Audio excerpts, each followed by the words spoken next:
السلام عليكم ورحمة الله وبركاته.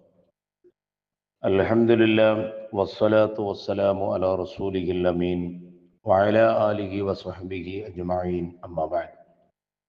ഖത്തുമുൽ ഖുർആൻ, വിശുദ്ധ ഖുർആൻ പൂർണ്ണമായും ഓതി കഴിയുന്നതാണ് ഖത്മ്. ഖത്മ് ചെയ്യുമ്പോൾ പ്രത്യേകം സദ്യ ഒരുക്കൽ സുന്നത്താണ് ഫത്ഹുൽ മുഈനിൽ പറയുന്നത് നമുക്ക് കാണാം.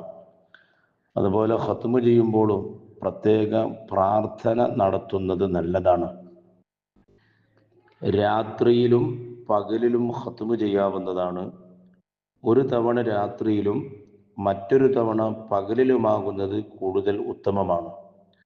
പകലിലാണ് ഖുർആൻ ഖത്മ് നടത്തുന്നതെങ്കിൽ തിങ്കളാഴ്ച പകലിലാകുന്നതും സുബ്ഹിലോ അതിനുശേഷമോ ആകുന്നതുമാണ് കൂടുതൽ ഉത്തമം.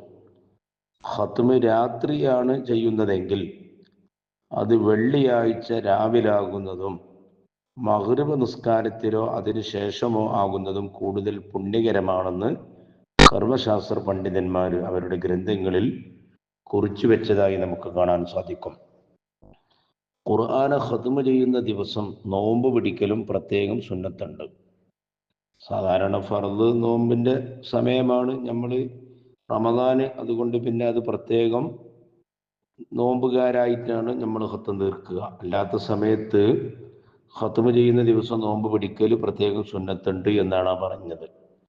ഖുർആൻ ഖത്മ് ചെയ്യുന്ന സദസ്സുകളിൽ ഓതാൻ അറിയുന്നവരാണെങ്കിലും അല്ലാത്തവരാണെങ്കിലും പങ്കെടുക്കൽ സുന്നത്താണ്.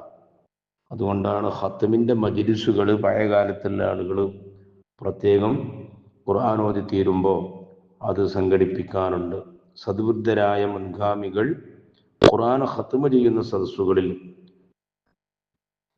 ഒത്തുകൂടി ദുആയിൽ പങ്കെടുക്കാറുണ്ടായിരുന്നു. ഖുർആൻ ഓതി തീർന്ന ഉടൻ തന്നെ രണ്ടാമത്തെ ഖത്മിനായി തുടക്കത്തിൽ നിന്ന് ഓതാൻ തുടങ്ങണം. അങ്ങനെയായിരുന്നു മുൻഗാമികളായ ആളുകൾ അത് പരിശീലിച്ചു പോന്നിരുന്നത്. അപ്പം അതുകൊണ്ട് ഖത്മുൽ ഖുർആൻ നമ്മുടെ ജീവിതത്തിൽ പ്രത്യേകിച്ച് വിശുദ്ധ റമദാനിൽ സമയം കണ്ടെത്തി എല്ലാ ആളുകളും വിശുദ്ധ ഖുർആൻ ഖത്മ് തീർക്കാൻ വേണ്ടി പരിശ്രമിക്കണം. ഖുർആൻ ഖത്മ് ചെയ്യുന്ന ആളുകൾക്ക് പ്രത്യേകം വിശുദ്ധ ഖുർആൻ അവനക്ക് ശുപാർശ ചെയ്യുന്നതാണെന്ന് മുത്തുനബി നമ്മളെ പഠിപ്പിച്ചിട്ടുണ്ട്. അല്ലാഹു സുബ്ഹാനഹു വ തആല വിശുദ്ധമായ റമദാനിലെ ഓരോ രാപ്പകലുകളിലും നമുക്ക് ഖുർആൻ കൂടുതൽ ആവർത്തിച്ചു ഓതാനും അത് ഖത്മായി കൊണ്ട് തന്നെ നമുക്ക് തീർക്കാനും ഉള്ള സമയങ്ങൾ നാം കണ്ടെത്തണം. അതിനുവേണ്ടി നമ്മളൊക്കെ പരിശ്രമിക്കണം. മിനിമം ഒരു 3 ഖത്മെങ്കിലും വിശുദ്ധ ഖുർആൻ നമുക്ക് റമദാനിൽ പാരായണം ചെയ്ത് തീർക്കാൻ സാധ്യമാകട്ടെ. ഇനി അതിന് സാധ്യമാവാത്തവർ റമദാനിൽ ഒരു ഖത്മെങ്കിലും മിനിമം ഓതി തീർത്ത് വിശുദ്ധ ഖുർആനിനോടുള്ള കടപ്പാടുകൾ നമുക്ക് നിറവേറ്റാൻ സാധിക്കണം. വിശുദ്ധ ഖുർആൻ ധാരാളം ഓതി കുറ്റമറ്റ രീതിയിൽ നമുക്കത് ഖത്മ് തീർക്കാനുള്ള തൗഫീഖും അല്ലാഹു സുബ്ഹാനഹു വ തആല നൽകുമാറാവട്ടെ.